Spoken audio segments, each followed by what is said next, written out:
고맙습니다. 부활하신 주님을 찬양하는 힘찬 찬양, 제 귀에는 전 세계에서 제일 잘하는 찬양대 같습니다.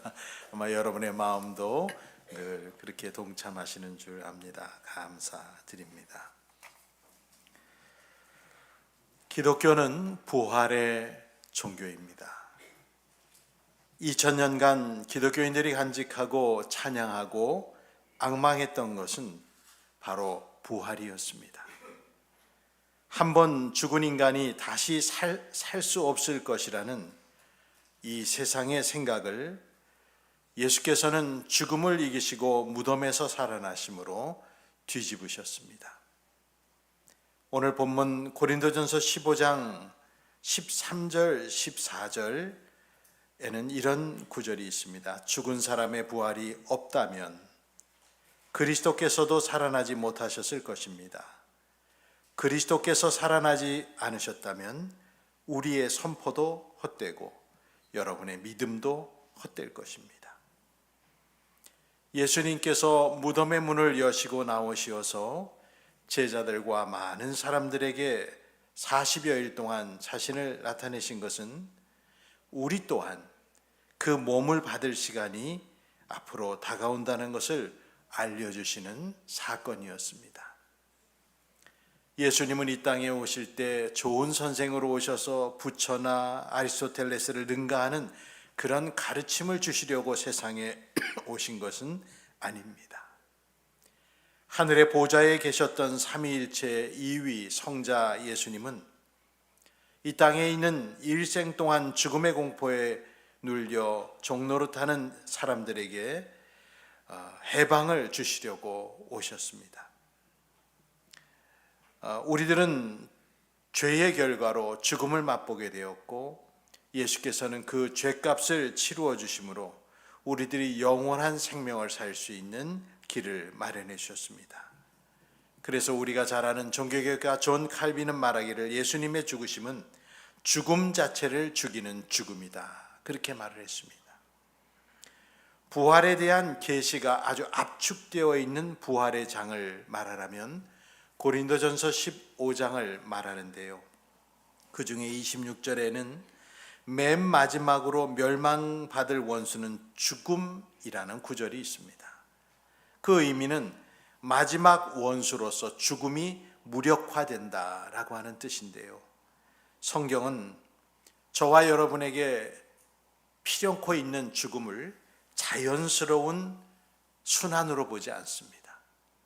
죽음은 원래 창조에 속하지 않은 죄로 인하여 세상에 들어온 인간의 원수입니다. 그래서 성경은 예수님의 성육신의 목적을 이렇게 말하는데요, 히브리서 2장 14절에 15절에 보면 이 자녀들은 피와 살을 가진 사람들이기에 저와 여러분은 피와 살을 가졌습니다. 그도 예수님도 역시 피와 살을 가지셨습니다. 그것은 그가 죽음을 겪으시고서 죽음의 세력을 쥐고 있는 자 곧 악마를 멸하시고 또 일생 동안 죽음의 공포 때문에 종노릇하는 사람들을 해방시키기 위함이었습니다 라고 말씀합니다. 이 히브리서 말씀에 화답하듯 로마서 6장에서도 예수님을 믿는 그리스도인들은 예수님처럼 새 몸을 입고 살아날 것을 약속하시는 말씀이 있는데 로마서 6장 8, 9절은 이러합니다. 우리가 그리스도와 함께 죽었으면 그와 함께 우리도 또한 살아날 것임을 믿습니다. 우리가 알기로 그리스도께서는 죽은 사람들 가운데 살아나셔서 다시는 죽지 않으시며 다시는 죽음이 그를 지배하지 못합니다.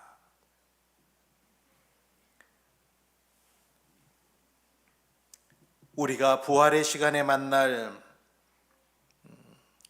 새로운 몸을 상상해 보면은 참 믿기 어렵고 또 놀랍다는 생각만 듭니다.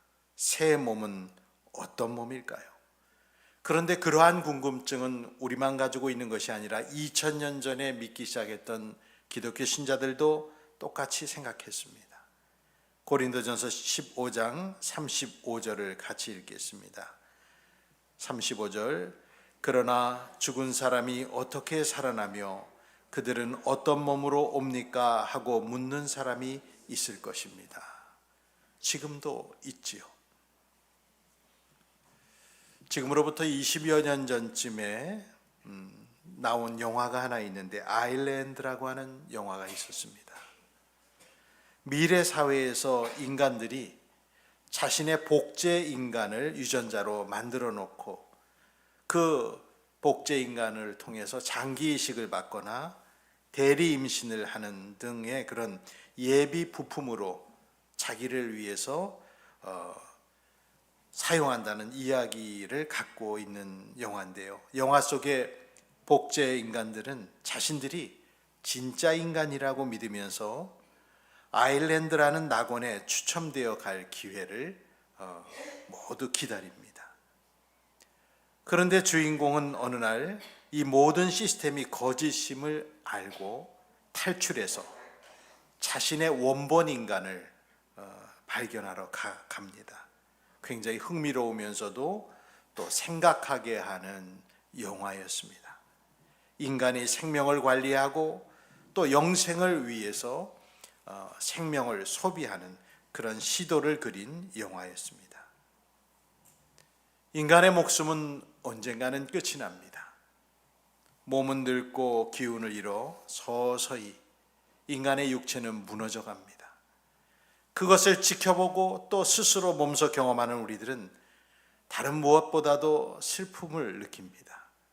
늙어가는 부모를 볼 때, 맑은 정신을 잃어버린 어르신들을 볼 때, 자신의 존재를 망각해가는 쇠퇴하는 육체는 한없는 슬픔을 자아냅니다. 우리 몸이 사그라들어서 촛불이 꺼질 때에 이 몸에 담아둔 영혼은 그래서 더 이상 우리 몸에 머무를 수가 없게 됩니다. 영혼은 우리 몸이 태어나고 자라면서 세월이 흐르는 동안 함께 자라나고 변모하지만 우리들의 이 몸이 끝이 오게 되면은 영혼은 다른 차원으로 옮겨가야 합니다. 그 후에 우리의 영혼이 계속 성장하는 것인지 아니면 그렇게 몸과 더불어 자란 만큼만 성장해서 그 영원한 운명을 살아가는 것인지는 거기까지는 우리는 알지 못합니다. 부활에 대해서 예수님을 시험하는 질문을 했던 사람들이 있었는데 그들을 향하여 예수님은 말씀하시길 너희는 성경도 모르고 하나님의 능력도 모르기 때문에 잘못 생각하고 있다라고 마태복음 22장 29절에 그들을 향하여 말하셨습니다.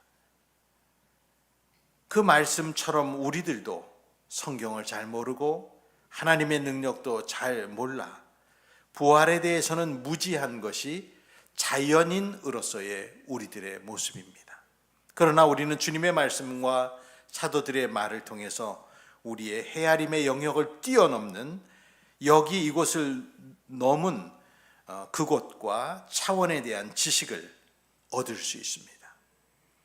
예수님께서 십자가 위에서 죽으시고 죽으신 후 사흘 만에 무덤에서 살아나셔서 모든 믿는 자들의 소망이 되셨다는 부활의 가르침은 오늘 이 시간까지도 기독교의 중심을 차지하고 있습니다.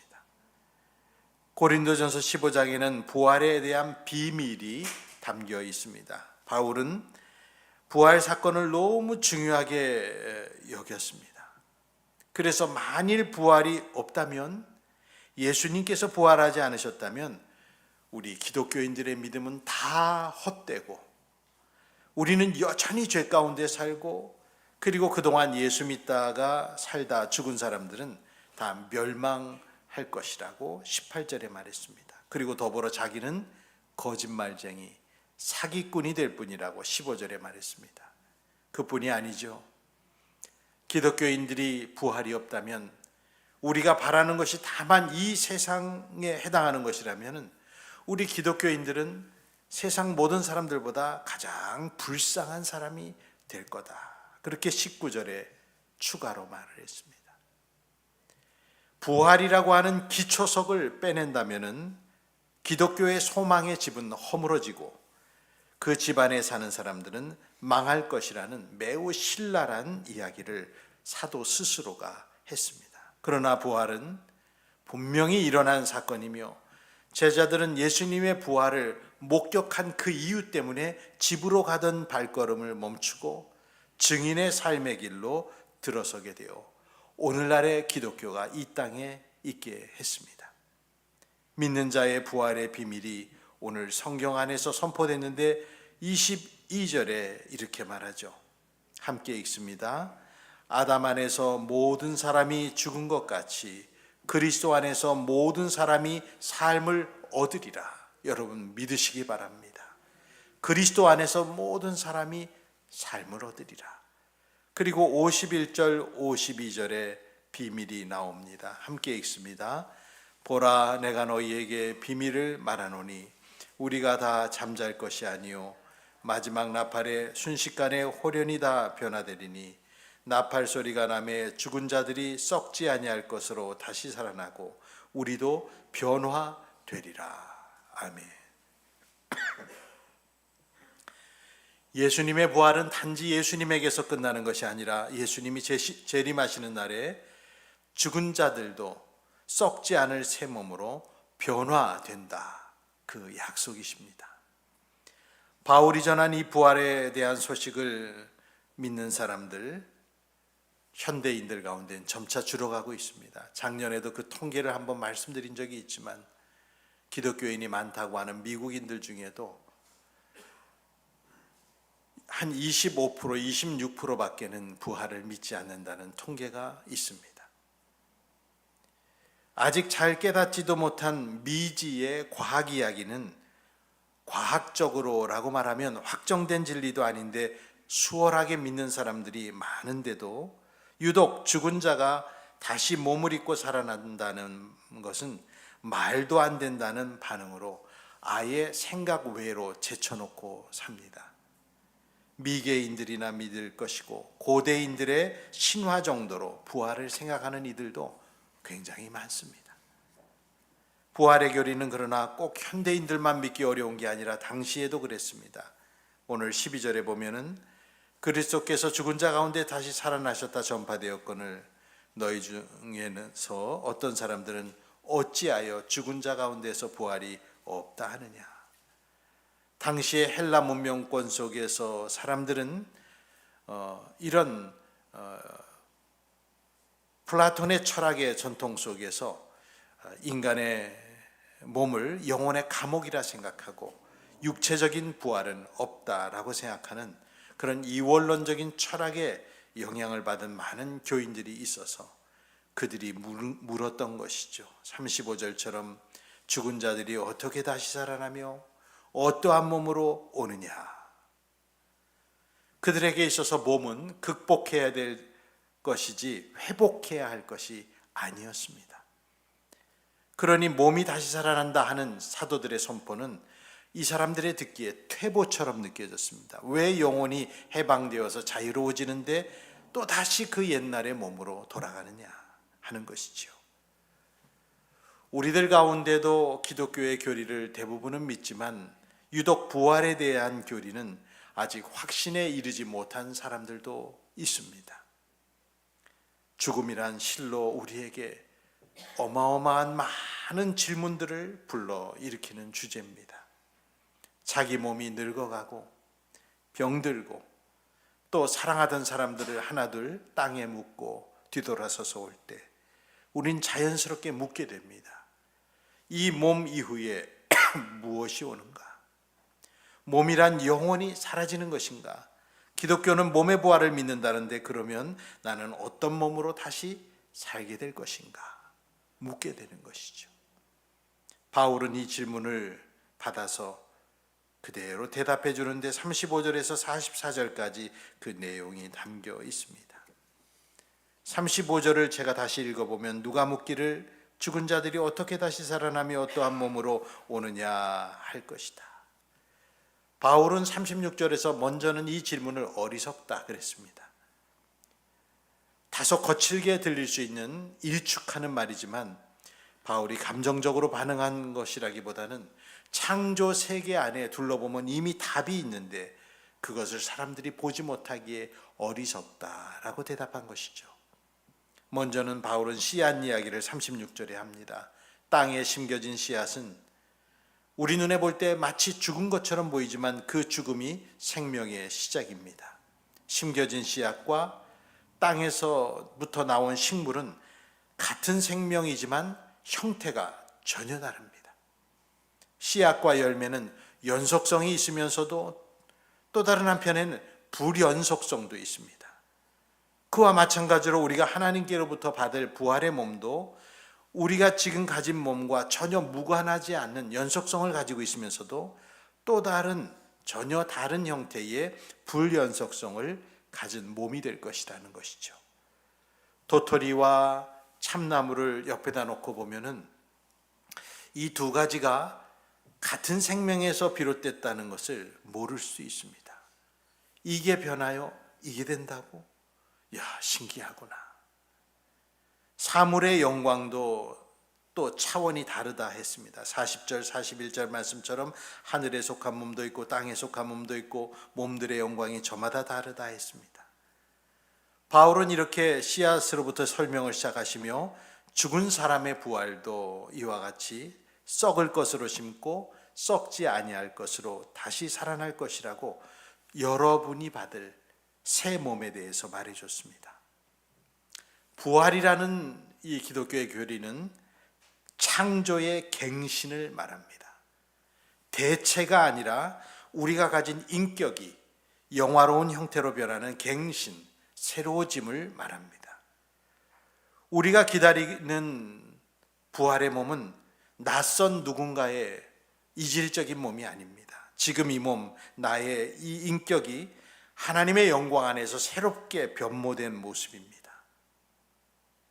여러분 놀랍지 않습니까? 이런 얘기를 해도 아무도 놀라지 않습니다. 예수님께서 부활체로 나타나셔서 제자들이 문을 닫고 있는 그 방 속에 들어오시고, 주님은 엠마오로 가는 제자들 앞에 눈에서 갑자기 사라지시기도 하시고, 그리고 또 손에는 못자국을 갖고 계시며 그들과 같이 또 음식도 드시며 연속성과 불연속성 모두를 갖고 계신 새로운 신비로운 몸을 보여주셨습니다.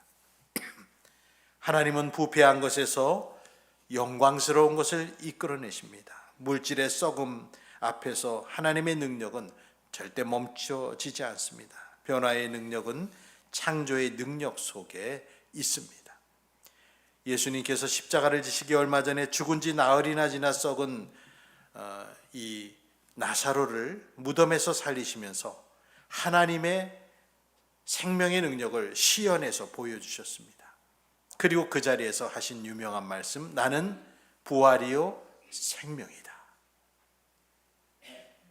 부활체에 대해서 궁금해하는 사람들에게 사도는 39절에서 41절에 피조물의 다양성을 말해줬습니다. 사람의 몸도 있고 짐승의 몸도 있고 새의 몸도 있고 물고기의 몸이 각기 다르고 하늘에 있는 것의 영광도 다르고 해의 영광이 다르고 달의 영광이 다르고, 이것은 단순한 자연 묘사가 아니라 하나님의 창조 세계 안에는 저와 여러분이 아직 경험하지 못한 새로운 차원의 방식이 이미 있다는 것이죠. 물고기는 땅에서 살 수 없습니다. 새는 물속에서 살 수 없습니다. 그들 각자에게 맞는 차원 안에서 살아가게끔 하셨습니다. 그런데 하나님은요, 그 모든 차원을 창조하신 분입니다. 저는 아직도 제 어린 시절에 그 TV나 만화에서 보던 내용들이 생각이 납니다.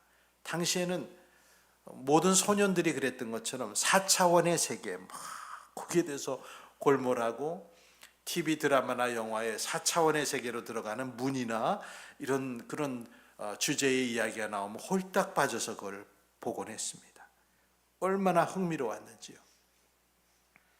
10여 년 전에 나온 인터스텔라라는 영화도 현대인들에게 새로운 차원에 대해서, 특별히 이 영화에서는 5차원에 대해서 생각하게 해줬습니다. 블랙홀, 시간의 상대성, 그래서 중력이 강한 곳에서는 시간이 느리게 흐른다는 이 지금 현재 우리가 발견한 법칙이 존재하는 5차원의 공간, 거기서는 시간이 한꺼번에 모든 게 다 같이 보이는, 그래서 우리에게 새로운 차원에 대한 그 궁금증을 더 느끼게 했던 영화였습니다.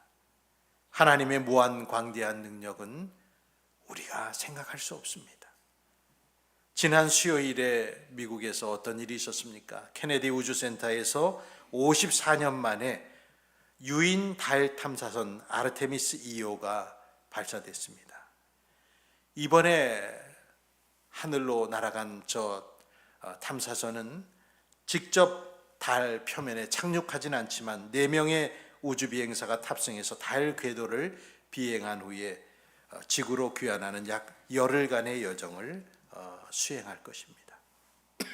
3000년 전 다윗은 이들이 향한 달을 바라보면서 주님께서 손수 만드신 저 큰 하늘과 주님께서 친히 달아놓으신 저 달과 별들을 내가 봅니다 라고 시로 찬송했습니다. 그때나 지금이나 달은 인류에게 영원히 신비로운 우리 지구의 위성입니다. 최근 천문학자의 강연을 봤는데요, 인류 최고의 기술이 집약되어 지금 현재 우주에 띄워져 있는 제임스 웹 천체망원경, 2025년에 이 천체망원경이 존재하면 안 되는 천체를 발견했다고 그 천문학자가 말했습니다. 그동안 사람들이 수립한 천문학의 지식들을 다 새로 정리해야 될지 모르는 발견을 했다. 그것은 너무 이른 시기에 지나치게 성숙한 은하들이 발견됐다는 것이죠. 빅뱅 이후에 수억 년밖에 지나지 않았을 때는 아주 초기에 이런 우주의 은하가 발견되어야 되는데 너무나 성숙한 은하가 초기에 존재했다는 것이 어떻게 우연히 제임스 웹 망원경에 찍혔다는 거예요. 그래서 앞으로 별의 형성에 대한 속도를 천문학자들이 새로 정립하고 암흑물질의 역할도 또다시 해석해야 될 것 같다라는 그런 천문학자의 말. 결국 인간이 아직 모르는 물리 과정이 너무나 많이 존재한다는 뜻이겠죠. 우리가 앞으로 받을 부활의 몸은 분명 지금 우리들이 사는 이 3차원의 세계에 속한 몸과는 다를 것입니다. 우리가 상상할 수 있는 범위 너머에 있는 그것일 텐데, 그러나 이것이 근거 없는 막연한 이야기가 아닌 이유는 이미 한 분 안에서 실현되었고 제자들이 그 몸을 마주쳤기 때문입니다. 바로 예수 그리스도 안에서 본 것이죠. 예수님은 부활하신 후 제자들에게 몸소 나타나셨는데 오늘 누가복음 24장 36절에 보면 그들이 이런 이야기를 하고 있을 때에 예수께서 몸소 그들 가운데 들어서서 말씀하셨다. 너희에게 평화가 있어라. 그러자 제자들은 너무나 놀랍고 두려워서 유령을 보고 있다, 그렇게 생각했습니다. 그러자 당황하고 놀라워하는 제자들에게 예수님이 말씀하신 것은 내 손과 발을 보아라. 바로 나다. 나를 만져봐라. 유령은 살과 뼈가 없지만 너희가 보다시피 나는 살과 뼈가 있다 하시며 손과 발을 그들에게 보여주십니다.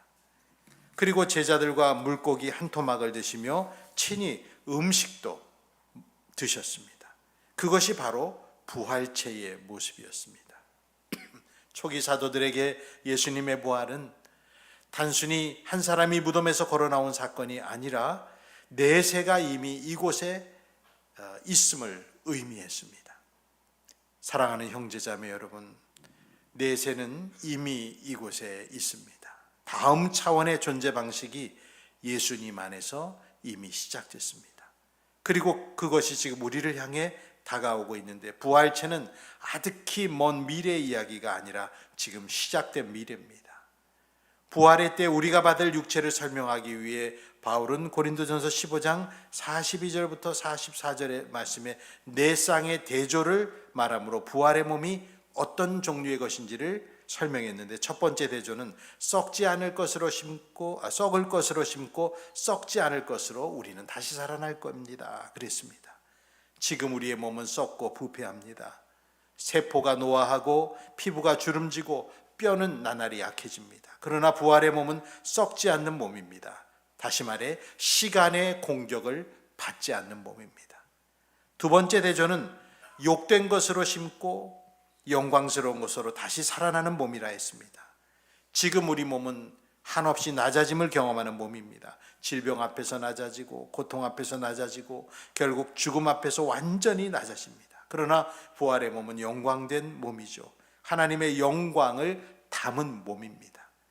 세 번째 대조는 약한 것으로 심고 강한 것으로 다시 산다고 43절에 말합니다.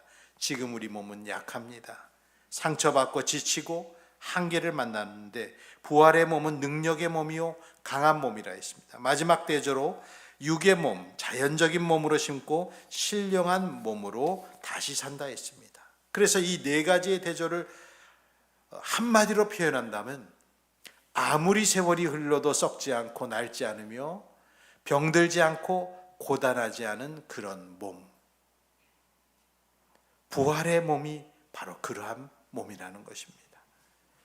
예수님의 부활의 몸이 우리 신자들이 앞으로 받을 몸의 원형, 영어로 프로토타입이라고 말할 수 있습니다. 기준되는 몸이 예수 그리스도께서 제자들에게 보이신 몸입니다. 바로 그러한 몸이 지금 여러분을 향해 다가오고 있습니다. 이 부활체는 언제 오는 것일까요? 신학교에 가면, 입학하면 공부하는 중에 아주 귀가 따갑도록 많이 듣는 교수님들의 가르침 중에 이미와 아직이라는 말이 있습니다. 영어로는 already, not yet. 예수님의 부활로 이미 새 창조가 시작되었지만 아직 완성되지 않았다라고 하는 말이고, 그 완성이 지금 이 자리를 향하여 다가오고 있다는 말입니다. 그러한 의미에서 우리는 이미와 아직 사이의 긴장 속에서 살아가고 있습니다. 씨앗이 땅에 심겨졌을 때 꽃은 아직 피지 않았습니다. 그러나 꽃의 가능성은 이미 씨앗 안에 있습니다. 예수님의 부활이 바로 그 씨앗입니다. 그 씨앗이 땅에 심겨졌고 꽃은 반드시 핍니다. 이것은, 이 교리는 여러분의 삶에 중요합니다. 왜냐하면 이 다가오는 것은 우리들의 지금 현재를 변화시키기 때문입니다. 신앙이라고 하는 것은 우리로 하여금 아직은 오지 않았으나 이미 온 듯이 살아가는 길을 깨우치게 하는 게 신앙입니다. 신자는 몸은 아직 땅에 속해 있지만 이미 하나님 나라에 속해 있는 것처럼 살아가야 됩니다. 이것이 부활신앙의 실천적 의미죠. 부활을 믿는다는 것은 저 하늘 어딘가의 이야기를 막연히 기다린다는 것이 아닙니다. 이미 시작된 그 미래의 빛을 받아 오늘을 사는 것이죠. 성도들에게 죽음은 새로운 세계로 들어가는 변화며 주님 앞에 서는 시간입니다. 그래서 우리는 죽음을 지나치게 두려워할 필요는 없습니다. 때로 아쉽기도 하고 또 부족한 면이 있어서 조금 더 시간이 있었으면 하는 마음은 품을 수는 있으나, 죽음은 새로운 세계로 들어가는 입구요, 우리에게 영원한 생명을 주시는 그 길이기에 우리는 그것으로 인하여서 늘 하나님께 영광 돌릴 수 있는 교리가 부활의 교리입니다. 말씀을 정리합니다. 사랑하는 여러분, 우리가 지금 살아가는 시간은 무엇입니까? 어떤 의미에서는 새로운 몸을 만날 준비를 하는 시간들입니다. 오늘 이 시간이 새로운 몸을 만나는 준비의 시간이라면 우리의 삶은 이제 달라질 수 있습니다. 지금 이 몸으로 경험하는 아픔과 피로와 한계가 결코 전부가 아니고 끝이 아닙니다. 이 몸이 심겨지는 씨앗이라면 피어날 꽃을 기대하는 사람처럼 오늘을 살 수 있습니다. 그리고 그 준비는 몸만의 이야기가 아니라 영혼의 이야기이기도 한 게, 새 몸을 우리가 주님께로 받게 될 때 그 몸에 담길 영혼이 여러분 안에 지금 자라고 있습니다. 새 몸을 받게 될 때 그 안에 담길 영혼, 오늘 드리는 예배 가운데서, 기도 가운데서, 성경 말씀 앞에서, 그리고 이웃을 사랑하는 삶 속에서 우리의 영혼은 그 새로운 몸에 어울리도록 자라고 있는 것이죠. 오늘 맞이한 부활절은 새로운 몸을 향해 나아가는 여정 위에 우리가 서 있다는 것을 새롭게 확인하는 날입니다. 예수 그리스도 안에서 이미 시작된 그 새 창조의 미래가 오늘 이 자리를 향해 우리를 향해 다가오고 있습니다. 씨앗은 이미 땅에 심겨졌고 꽃은 필 것입니다. 그 꽃의 아름다움을 미리 아는 사람처럼 오늘을 힘차고 기쁘게 살아가는 성도 여러분이 꼭 되시길 축복합니다. 여러분의 새로운 몸이 여러분을 만나러 다가오고 있습니다. 그 시간이 우리 개개인에게 머지않아 올 것입니다. 부활의 소망을 품고 주님을 따라가는 우리 모두가 됩시다.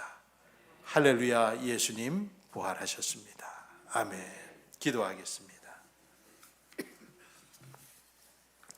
죽음을 이기시고 믿는 자에게 새로운 부활의 몸을 약속해 주신 주님, 오늘의 말씀을 통해 새로운 몸을 만날 시간을 앙망하며 기쁨을 회복하게 하옵소서. 죽으면 그만이라는 불신자의 생각을 버리게 하시고 죽음을 통하여 새로운 차원의 주님의 세계로 들어가는 성경의 가르침을 온 존재로 누리며 살게 하여 주옵소서.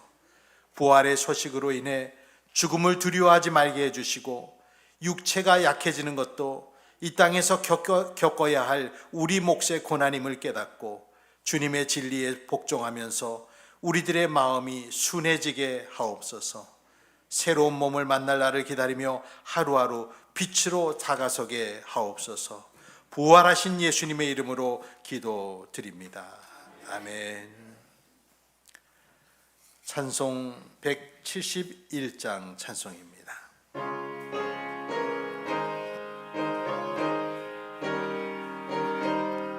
하나님의 독생자, 하나님의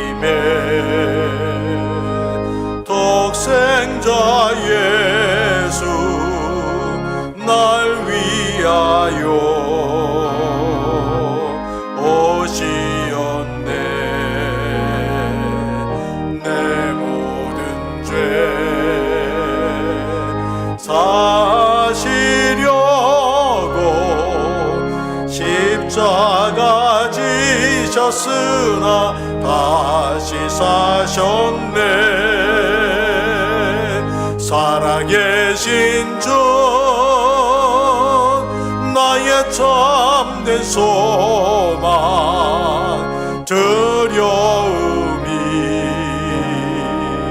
사라지네.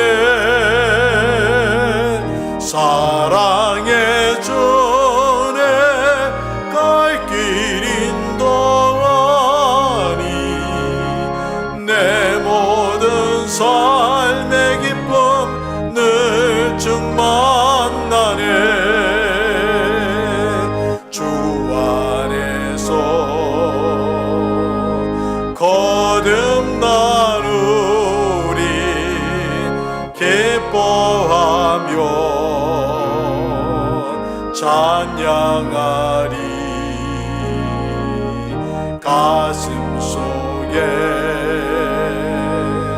넘치는 확신 우리의 가는 길에 소망 넘치네. 살아계신 주 나의 참된 소망 두려움이 사라지네. 사랑의 주내 갈 길인 동안이 내 모든 삶의 기쁨 늘 충만. 우리 다 함께 일어나 찬양합니다. 선한 싸움 다 마친 후에 우리 주님 배우리라. 사망 권세 다 물리치고 주님이 다스리